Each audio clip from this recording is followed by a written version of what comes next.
Hello and welcome back to our channel. So today in this video we are going to discuss about how we can simply download the Character AI app on our Android device. So without further ado, let's get straight into the video. So the first step to do so is to simply click on your Play Store app. Once you're into your Play Store, you need to type the Character AI on your search bar, which will then redirect you to this kind of interface. Now you have to choose the second option and press the install button.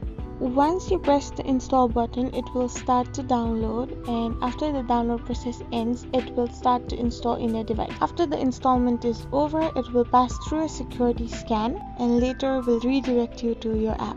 Once your app is open, you can see this kind of interface. So to check where your app is located, you can simply go in your home screen and search for its location. So this is how you simply download the Character AI app in your device.